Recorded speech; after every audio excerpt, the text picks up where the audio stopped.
sebelum kita masuk ke sesi tanya jawab, yang ingin sih disampaikan baik ke Kang Dudul sama ke Kang Firman. Yang pertama nih tentang bagaimana sih pendapatnya dari Kang Dudul sama Kang Firman mengenai gimana caranya kita sebagai remaja yang sudah mau beranjak dewasa bisa survive gitu untuk menjalani yang namanya quarter life crisis di usia sekarang gitu. Apa yang harus kita lakukan gitu, karena kan tadi udah disampaikan ya, kita ada nih yang namanya quarter life crisis bla bla bla bla. Nah, kira-kira menurut akang-akang yang ganteng ini, akang-akang dokter, gimana sih caranya biar kita bisa survive dengan itu semua? Boleh mungkin dari Kang Firman dulu atau Kang Dudu dulu deh. Kang Dudu Kang dulu lah. Ngomong Monggo kepada yang Kang Dudu. yang lebih ini dulu, yang lebih jauh dulu tingkatannya nih daripada sini. Oh betul. Terima kasih Cindy telah menyelamatkan saya. konspirasi apa sih? Oke, baik. Saya bantu dulu ya. Dalam gini saya mungkin saya mau cerita dulu waktu dulu saya tahun 2 itu saya ingat banget momennya adalah ketika saya ngeboncengin teman saya waktu itu mau makan. Sedangkan teman saya ada yang juga baru pulang dari ke kampus, habis itu dibonceng juga, terus saya nanya itu, mau kemana? Ini nih gue mau datang ke komunitas yang suka bikin manga gitu jadi Jatinangor.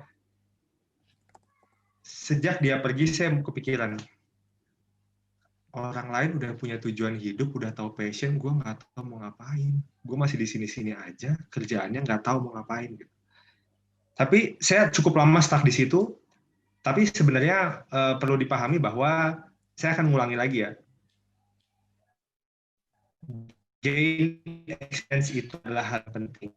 The only way to find your passion is try it. Cobain. Oke, jadi kalau misalnya bingung bagaimana menghadapi quarter life crisis itu tidak dengan ngeringkuk duduk di rumah. Apakah kamu butuh istirahat? Boleh. Tapi kalau kamu tiap hari ngeringkuk doang di rumah, berat. Kamu akan makin pusing karena kamu akan makin overthinking dan nggak menghasilkan apapun. Jadi mungkin jawaban simpel dari saya adalah buka Wikipedia, klik search list of hobbies. Ada banyak hobi di situ, silahkan dipilih. Ya, terus dicobain. Kang, saya udah nyobain yang mana? Cara nyobainnya adalah dari semua list hobi itu kalian silang dan kalian centang. Setelah itu kalian centang yang menurut kalian mungkin. Habis itu kalian urutin 1, 2, 3, mana yang satu itu paling nggak mungkin di antara yang mungkin itu dan 3 yang paling mungkin. Udah nih kalian punya 20, kalian pilih. Nyobainnya berapa lama, Kang? 3 bulan. Dah, praktikal banget tuh. Kalau kalian pusing banget. Kalau sampai dibilang, tapi saya nggak mau, Kang. Itu silahkan dipilih kembali. Mungkin kalau ada yang nggak mau, kita tanyakan langsung pada Bapak Firman. Silakan, Pak. Iya, lanjut. Buat Kang Dudu. By the way, kenapa sih Kang? Nih Kang Dudu kayaknya bisa membaca pikiran saya deh. Itu mirip banget loh. Seriusan. Jadi apa yang pengen saya sampaikan itu sebenarnya mirip gitu ya. Jadi ini pengalaman pribadi juga bahwasanya kayak oke, mungkin teman-teman di sini yang teman-teman yang masuk ke dokteran itu udah dari TK gitu ya, dari lahir dari bayi itu udah punya cita-cita kayak gue pengen jadi dokter nih, gue pengen jadi dokter. Itu berbeda dengan saya, cuy. Bener-bener kayak Kang, saya kuliah tuh kayak saya pengen kuliah apa ya hobinya ya? Literally bener-bener dari hobi. Saya pengen kuliah komputer aja lah gitu. Yaudah di mana?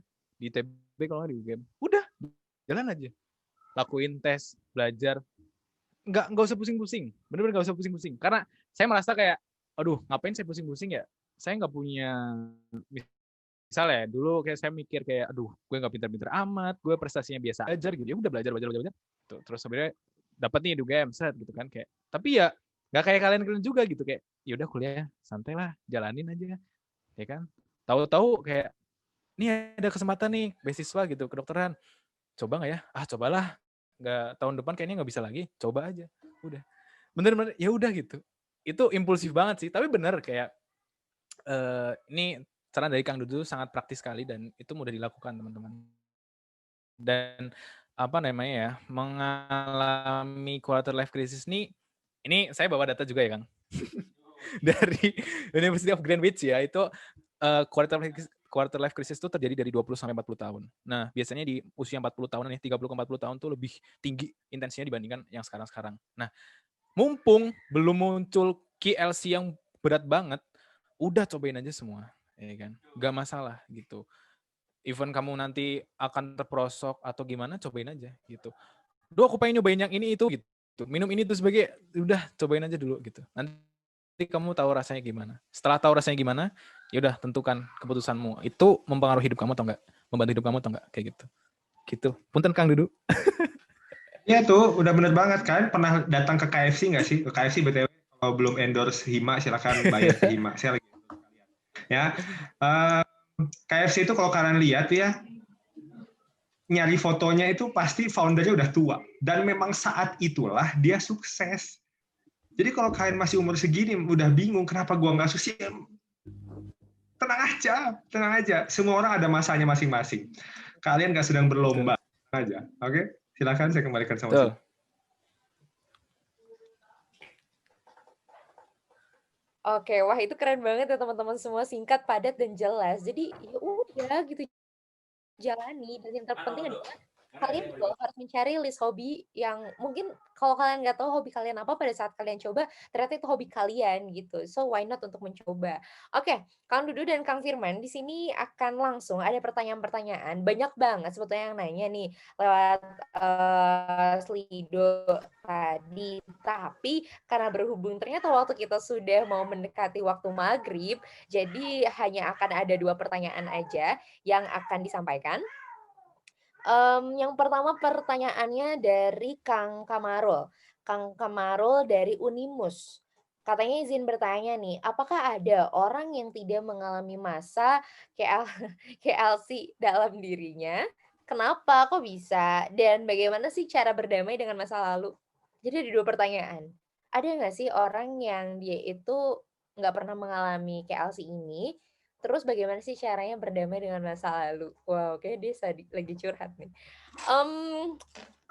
Tadi Firman Kang hilang Dudu kemana? dulu, sekarang Kang Yes. Firman hilang? Enggak, udah balik deh.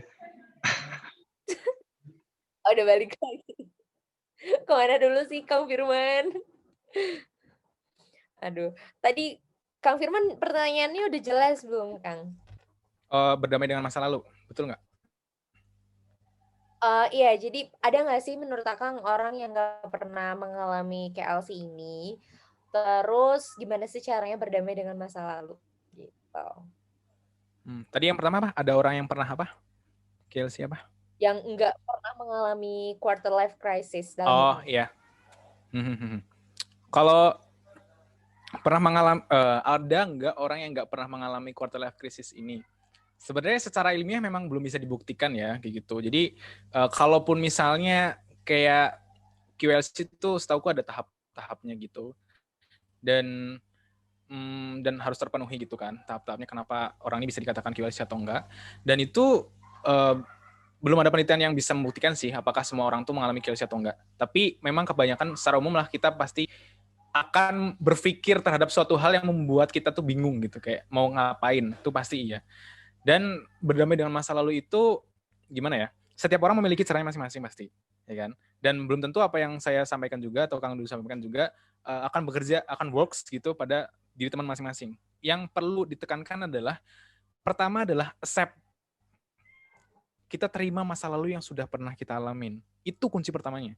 Apapun, kayak ngomongin luka batin, atau misalnya pernah disakitin sama siapa, pernah diperlakukan tidak baik oleh orang tua, oleh siapapun, terima masa lalu itu, karena itu udah nggak bisa diubah. Dan keep forward, kayak ngeliat ke depan gitu. Oke, masa lalu aku dulu mungkin memang belum bisa berprestasi, atau mungkin punya luka dan sebagainya, ya udah sekarang fokuslah ke masa depan. Kayak gitu. Kalaupun kita mau fokus terus ke masa lalu, ya kayak gitu-gitu aja masa lalu, nggak pernah kita bakal bisa reach lagi, ya kan? Ya udah, kita fokus aja ke depan, yang bisa kita reach itu apa? Pertama adalah accept gitu, karena kita nggak bisa alter gitu. Accept dan adapt, udah itu saya ngopi dari Kang Dudu juga. Gitu sih Cindy kalau dari saya. Intinya kayak gitu sih, masa lalu terima aja, karena ya udah nggak bisa di alter sama sekali. Betul. Gitu. Jadi jangan malah berlarut-larut dengan masa lalu yang malah bikin jadi penyesalan terus-menerus ya, Kang, ya. Yes, Tapi betul. harus keep forward ke depannya, lihat ke depan. Keep forward aja. Oke, itu Praktis. tadi dari Kang Firman, tambahannya Kang Dudu, monggo. Oke, makasih banget Firman. Saya rasa itu juga sudah jadi konsep dasar dari pertanyaan yang tadi ditanyakan. Yang pertama, untuk quarter life crisis ini memang yang pertama dia tidak ada dalam kriteria diagnosis baik di PPDGJ maupun DSM. Jadi ini bukan sesuatu yang bisa didiagnosis, namun fenomena ini ada. Mungkin suatu saat jadi diagnosis, tapi bisa aja enggak. Apakah ada orang yang mungkin tidak menghadapi quarter life crisis? Sebenarnya gini, itu adalah sebuah persepsi ya. Jadi dia merasakan atau tidak. Mungkin dia nggak merasakan, tapi sesungguhnya dia sudah melewati itu. Mungkin dia nggak tahu sih namanya itu quarter life crisis. Jadi waktu dia ngelewatin itu kerasanya cuma sedih atau stres biasa. Tapi stres berkepanjangan. Tapi dia nggak tahu itu namanya QLC misalnya. So, kalau kita bilang pernah ada yang nggak ngerasain, saya rasa setiap changes, apalagi perubahan fase hidup pasti ada krisisnya. Dan disebut krisis apa, ya beda-beda. Tapi setiap manusia pasti melewati krisis. Apakah dia mempersepsikan itu sebagai krisis atau challenge, itu adalah pilihan dia.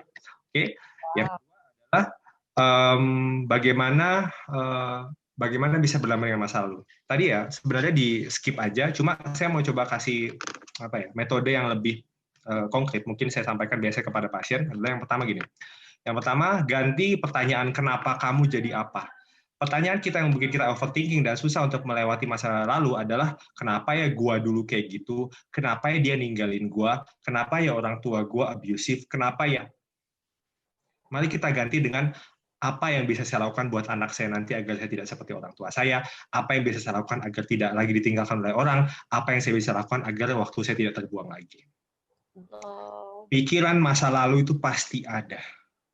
Namun pilihan untuk tenggelam di pikiran itu atau bangkit dan memikirkan apa yang bisa kamu lakukan ke depannya.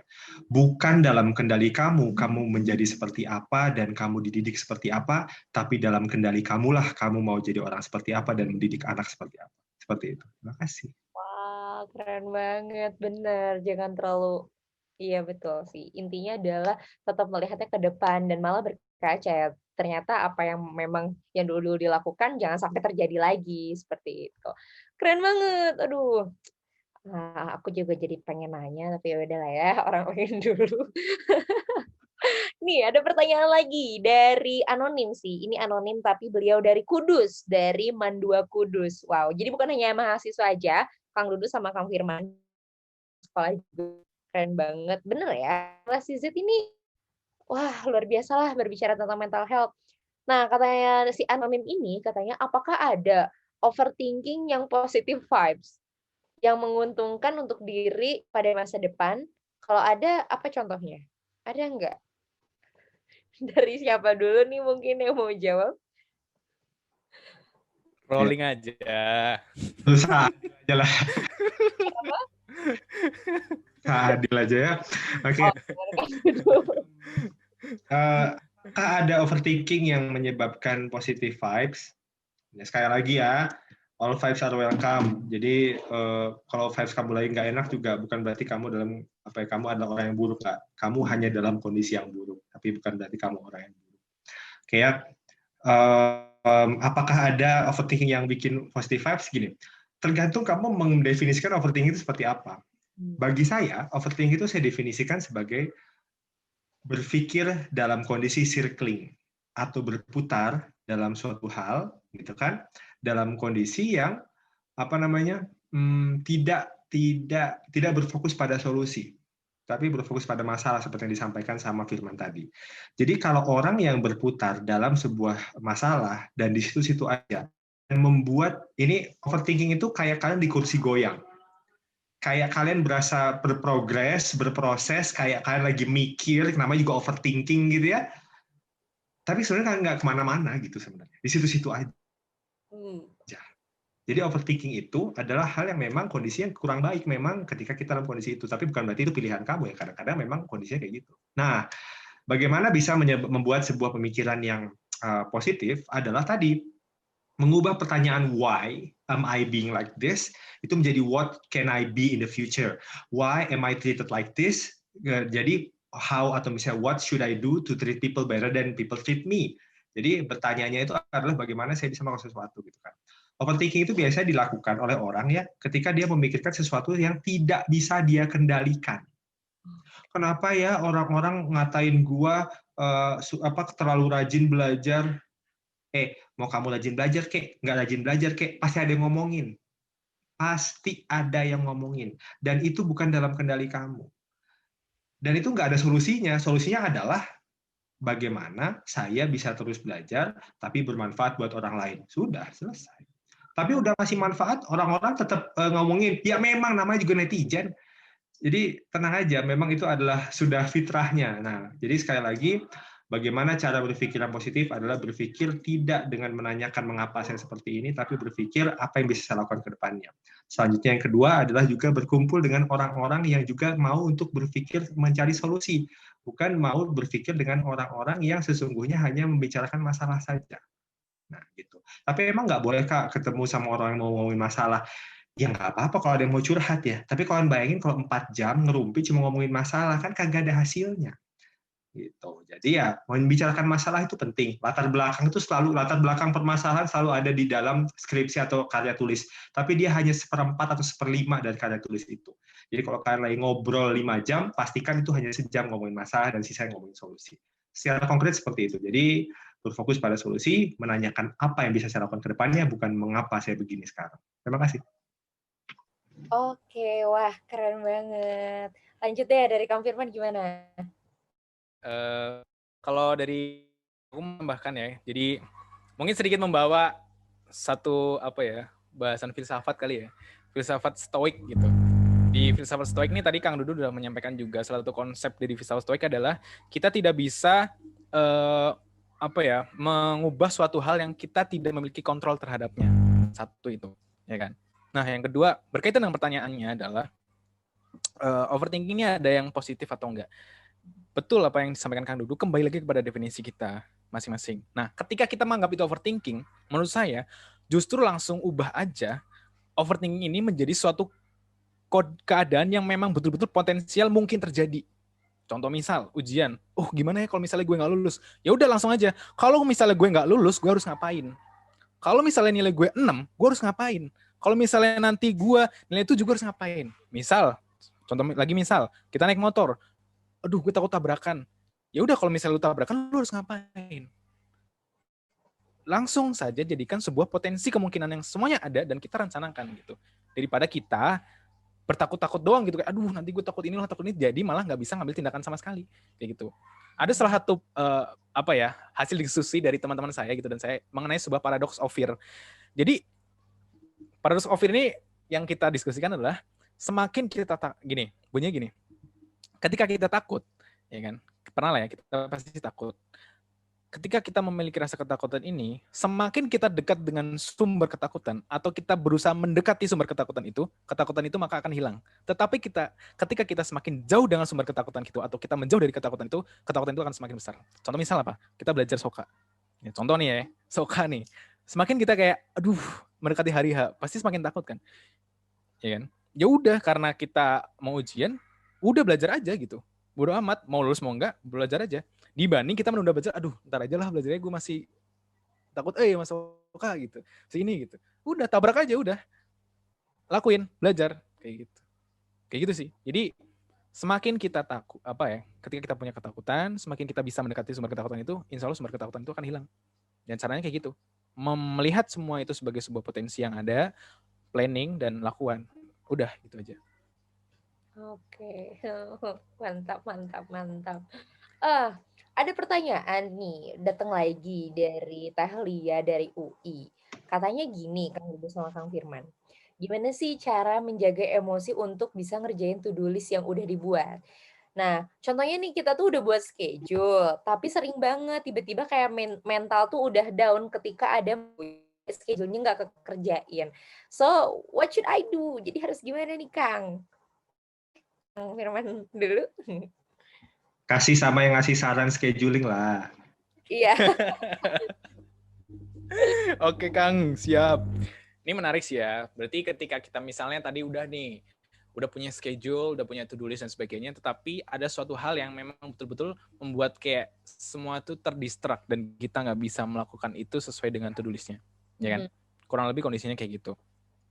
Ya, pertama kita tidak bisa memaksakan kondisi. Satu yang perlu kita ketahui bahwa sini kita tidak bisa memaksakan kondisi yang kita alami gitu, ya kan? Kalau misalnya mampu jalan, kalau misalnya enggak kan kayak tadi kasusnya ya udah ketika tidak mampu please stop, kita harus berhenti. Karena ya itu artinya bahwasannya kita sudah melampaui batas stres kita gitu. Atau mungkin ada suatu hal yang membuat kita tuh benar-benar nggak capable. Ketika nggak capable gimana? Ngelakuin sesuatu ya nggak bisa kita paksain. please stop it. Namanya scheduling. Berarti kita perlu atau bisa mereschedule itu semua, ya kan? Nah, dalam konsep stress management kan ada 4 ya. Ada 4, ada avoid, alter, accept, dan adapt.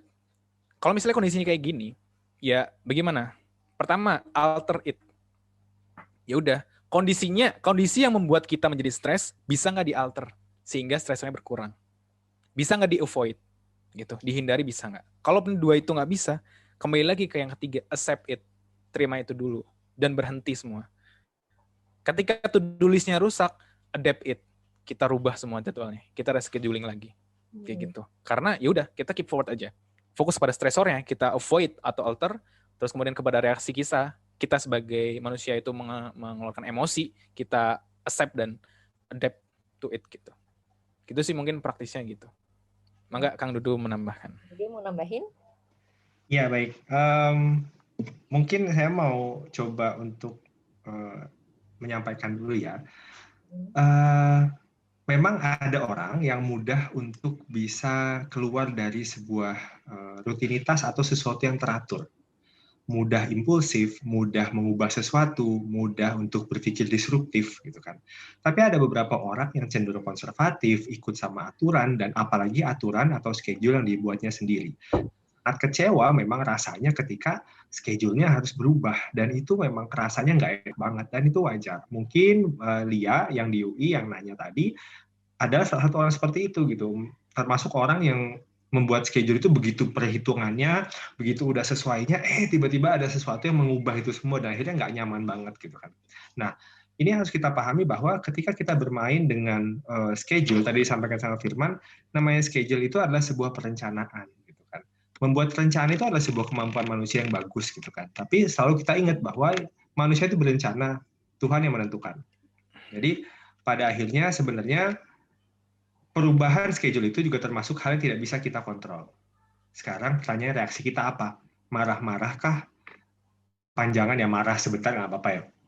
Marah-marah berkepanjangan kah? Menyesali kah berkepanjangan? Atau meluapkan emosi di beberapa saat dan berusaha beradaptasi tadi, adapt gitu kan. Setelah menerima, adapt, gue harus ngapain ke depannya. Ya seperti itu, memang namanya juga perencanaan, tidak mungkin ideal semuanya berjalan dengan baik gitu kan. Namanya juga manusia gitu. Kedepannya semakin kalian akan makin dewasa, semakin sadar bahwa masih banyak faktor yang bisa mengendalikan hidup kalian. Dan di saat itulah kita akan belajar lebih banyak untuk bisa menerima dan beradaptasi gitu sih. Gak apa-apa kok sekarang terasa nggak nyaman, wajar. Itu saatnya mungkin Tuhan pengen kita belajar untuk beradaptasi. Takutnya kalau tiba-tiba baru belajar pas udah jadi dokter, pas udah jadi profesinya apa, pas udah jadi karyawan, itu malah lebih berat. Jadi mungkin Tuhan pengen kita belajar mulai dari sekarang pas jadi mahasiswa, sehingga pada saat sudah selesai dari mahasiswa kita lebih kuat dan lebih siap lagi. Gitu, Lia. Oke, mantap banget.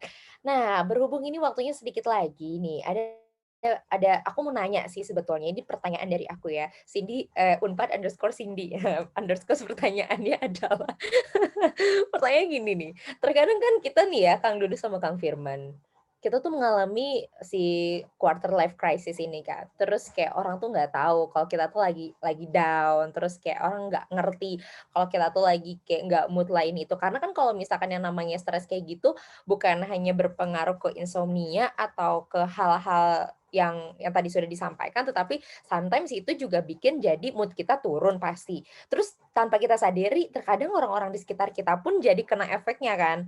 Entah itu kita jadi bad mood ke dia, atau ya pokoknya macam-macam deh, ke orang tua, ke siapapun di sekitar kita, jadi jatuhnya kayak, "Lo kenapa sih?" Gitu kan, si stigma orang-orang gitu, dan disangkanya malah kitanya tuh karakternya jadi cuek atau kayak gimana. Nah, menurut Kang Dudu sama Kang Firman, gimana sih caranya biar kita tuh bisa ngasih tahu ke orang itu, "Hey, gue tuh lagi ngerasain keadaan ini, tolong dong ngerti," gitu. Tapi kan itu tuh satu hal yang cukup sulit ya menurut Cindy ya. Gimana nih menurut Kang Dudu sama Kang Firman gimana? Boleh?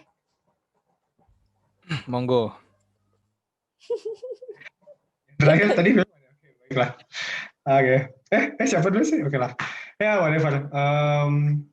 Yang pertama gini, kalau dibilang takut nih orang lain ngomong apa, sekali lagi saya ulangi, opini orang, pikiran orang, itu adalah milik mereka dan bukan hal yang bisa kita kendalikan.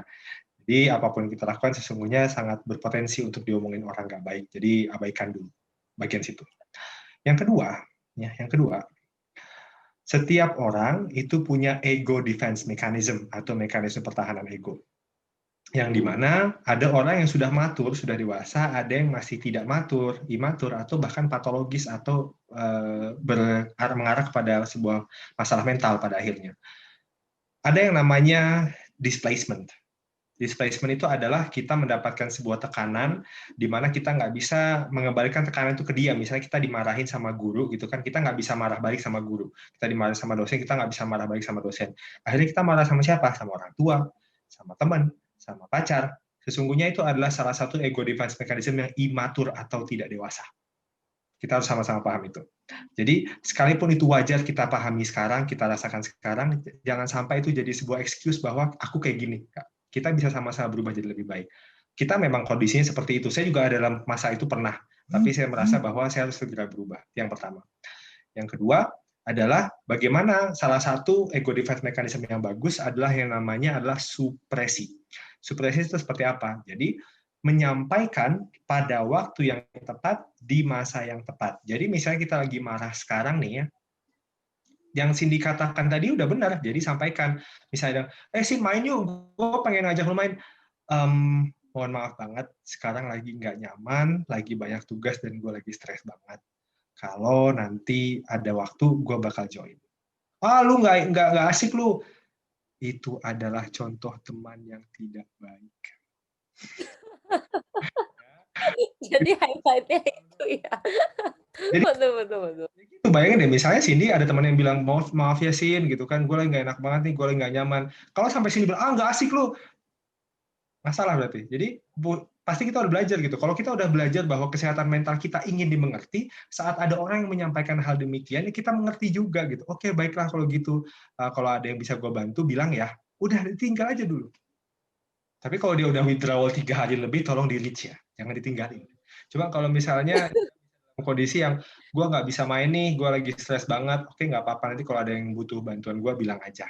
Jadi sekali lagi, cara untuk menyampaikan dan minta dimengerti adalah menyampaikannya.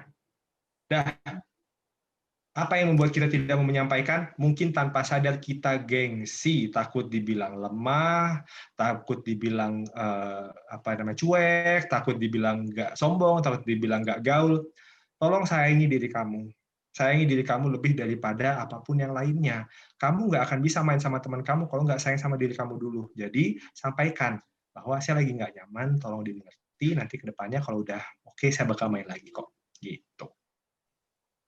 Bener banget. Thank you. Oke, boleh dari Kang Firman gimana?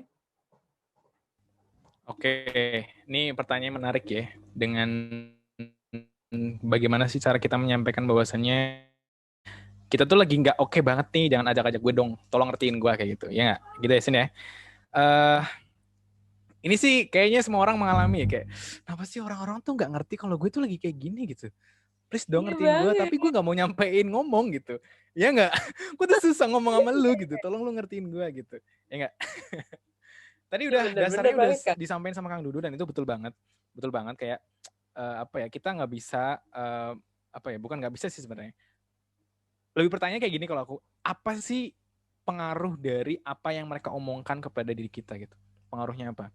Kan biasanya perkataan orang tuh hanya sepanjang lidahnya doang, nggak bakal bisa masuk ke otak kita kalau misalnya kita nggak mengizinkan itu. Ini kan satu itu. Terus kalau misalnya ada hal-hal yang mengganggu pikiran, dibandingkan kita mikirin hal tersebut, ya kita konfirmasi aja. Emang gue anaknya gak gaul? Gue mah gaul anjir. HP gue iPhone 12, terus laptop gue apa dan sebagainya gitu. Misal gitu. Oh gue pakai ini sebagainya. Gue mah gaul. Nah, dianya aja yang gak gaul kayak gitu. Misal kita challenge gitu pemikiran itu gitu. Karena kadang memang ya kan orang-orang hanya melihat hanya sepersekian detik dari hidup kita gitu kan. Apalagi orang ngejudge dari Instagram ya kan. Wah, dia mah orangnya main-main mulu. Padahal ya di sisi lain kayak dia belajar terus apa dan sebagainya gitu kan. Dan itu menurutku kayak mereka terlalu jump to conclusion kan. Terlalu singkat mereka menilai dan menurutku penelitian itu juga nggak baik gitu dan nggak betul juga gitu. Yang tahu diri kita ya diri kita sendiri gitu. Yang bisa menjaga diri kita ya diri kita sendiri gitu.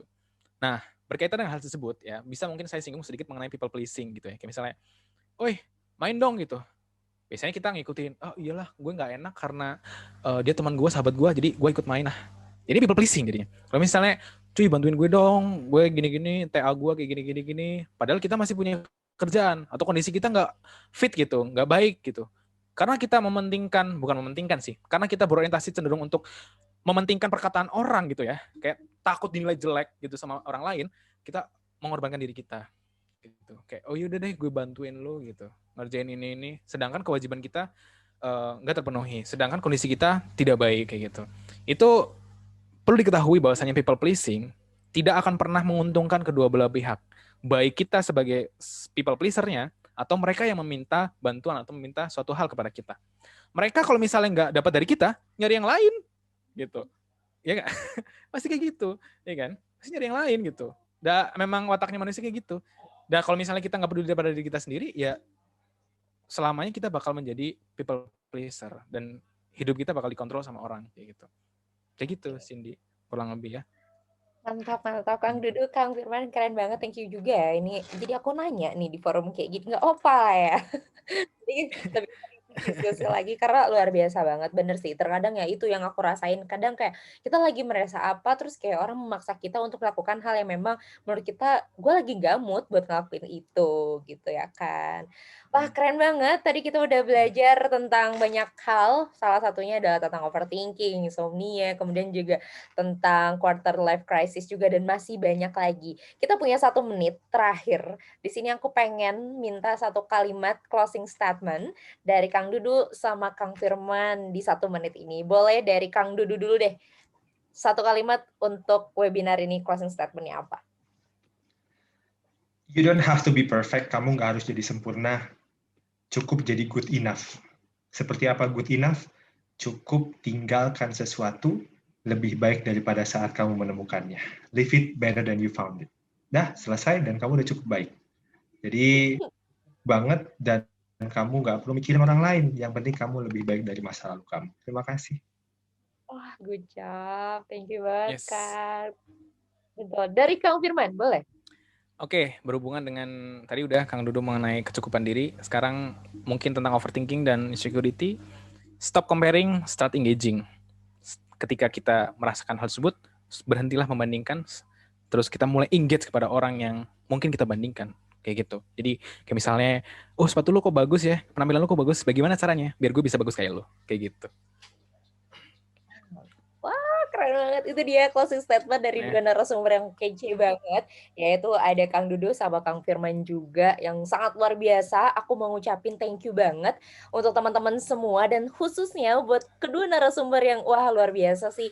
Udah pintar, hebat, dokter lagi guys nih. Kalian boleh dikontak langsung aja kalau kepo. Nah, siapa tahu kan nanti bisa banyak sharing-sharing lagi ya tentunya bersama kedua dokter yang luar biasa ini. Lancar terus untuk Kang Dudu di spesialisnya dan juga tentunya untuk Kang Firman sukses terus koasnya. Semoga lancar mau masuk forensik, semoga ya lancar pokoknya ya. Oke teman-teman semua, tidak terasa sudah ada di hampir penghujung acara. Di sini juga sudah nggak kerasa banget ya, Cindy udah nemenin nih dari tadi sekitar pukul 5:30 sampai sekarang sudah mau 5:30. Wah luar biasa. Tanpa mengurangi rasa hormat, kita akan langsung saja masuk ke sesi penyerahan sertifikat dan tentunya akan ada dokumentasi juga, di mana penyerahan kenang-kenangan berupa sertifikat ini akan langsung disampaikan oleh PO ataupun Project Officer yang sangat luar biasa, yaitu Fala Abiyu, langsung kepada kedua narasumber.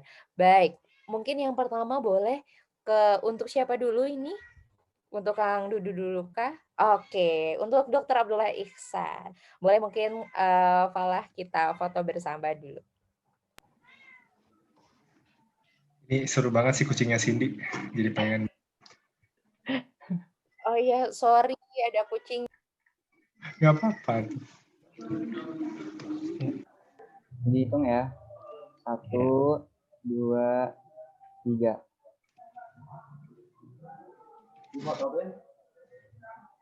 Udah. Ya, makasih. Sekali lagi Kang, udah mau jadi bagian dari webinar ini, udah mau berbagi ilmu. Keren banget. Ini kuliah minggu. Tumben kuliah minggu menyenangkan ya. Oh, Biasanya, Ada masanya kalian kuliah minggu. Makanya ini dia. Dimulai dengan pengalaman yang baik. Terima kasih banget, Kang. Baik, terima kasih Fala. Terima kasih juga BTW Cindy udah jadi moderator yang mantap sejak saat itu. Ketemu juga. Aduh, thank you banget dokter, luar biasa nih. Semoga nanti bisa bertemu secara langsung lagi ya. Oke, langsung saja selanjutnya akan pemberian sertifikat sama dari project officer kita dari Fala Abiu untuk akang kita Kang Ade Firman Kurniawan, sarjana kedokteran. Monggo. Oke, hitung ya. 1, 2, 3. Oke. Oke, makasih juga nih Oke. buat Kang Ya, boleh Firman. Pak. Keren banget Kang sih, keren banget. Thank you. Ini sering ketemu ya kita yuk. Aduh, iya sering ketemu nih. Duh, lumayan sering ketemu tapi nggak bosan-bosan Kang dengerin. Iya, thank you. Keren. Oke, makasih Kang.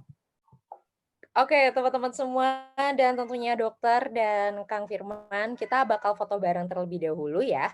Sebelum kita ke feedback, kita bakal foto bersama terlebih dahulu. Dan jangan lupa nih teman-teman, tadi sudah aku sampaikan juga, aku sambil nunggu on cam semuanya. Boleh pada on cam, kita akan foto bersama, nanti akan ada dokumentasi juga, sesi dokumentasi. Sambil nunggu pada on cam, aku di sini mau ngingetin buat teman-teman semua, jangan lupa kalian boleh banget sekarang foto dan bikin snapgram. Yang paling menarik snapgramnya, 2 orang akan langsung mendapatkan hadiah GoPay sama OVO dari panitia. Ayo, jangan sampai kelewatan ini karena kesempatannya keren banget. Udah mau webinarnya gratis, dapat hadiah lagi kan. Makanya jangan lupa. Dan tentunya snapgramnya jangan lupa untuk di tag ke Hi My Friend dan dari diri.official. Oke, udah pada on cam semuanya? Sepertinya sudah. Dari panitia juga udah oke, dari teman-teman juga, wah udah banyak banget. Oke, kita langsung foto aja, silakan. Oke. Kita foto yang page pertama dulu ya, slide pertama. 1, 2, 3. Oke, yang kedua. 1, 2, 3. Slide ketiga. 1, 2, 3. Yang keempat. Dan yang terakhir.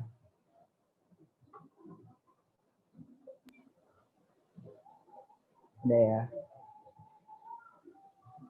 Oke, keren banget. Terima kasih Rizky sudah mendokumentasikan kita. Ya, itu teman-teman semua luar biasa sekali. Tidak terasa kita sudah sampai di penghujung acara. Mohon maaf untuk teman-teman yang tadi sudah bertanya di Slido tapi tidak tersampaikan karena waktu kita mepet ke sholat maghrib. Jadi mungkin kalau misalnya teman-teman tadi pengen nanya lebih lanjut, boleh banget langsung menghubungi ke Kang Firman dan ke Kang Dudu juga seperti itu. Dan aku ingin mengingatkan kepada seluruh peserta, boleh banget nih kalian jangan lupa untuk mengisi form feedback-nya karena ini penting banget untuk kita. Siapa tahu nanti kita bisa nih mengadakan webinar yang lebih keren lagi ke depannya. Buat kalian jangan lupa ngasih feedback dan tentunya boleh banget nih buat kalian yang pengen ngasih-ngasih saran, Kak pengen dong temanya apa atau apa. Siapa tahu nanti sama panitia bakal dikabulkan dan tentunya nanti bertemu lagi dengan 2 narasumber yang keren-keren banget. Oke teman-teman, itu semua persembahan dari teman-teman saya dari Kesejahteraan Mahasiswa Hima FK Unpad yang sangat luar biasa. Semoga nanti kita bisa bertemu lagi di webinar-webinar serta talk show yang sangat luar biasa ke depannya. Dan sekali lagi saya ucapkan terima kasih banyak Kang Dudu, terima kasih banyak Kang Firman. Semoga nanti kita bisa berdiskusi lagi lebih lanjut mengenai banyak hal tentunya tentang permasalahan mental health ini. Saya Cindy Setiawati mewakili para teman-teman semua mengucapkan terima kasih juga kepada seluruh peserta yang telah hadir dari awal sampai akhir dan jangan lupa diisi feedback-nya. Semoga kita bisa bertemu lagi di lain kesempatan di webinar-webinar dengan tema yang sangat luar biasa ke depannya.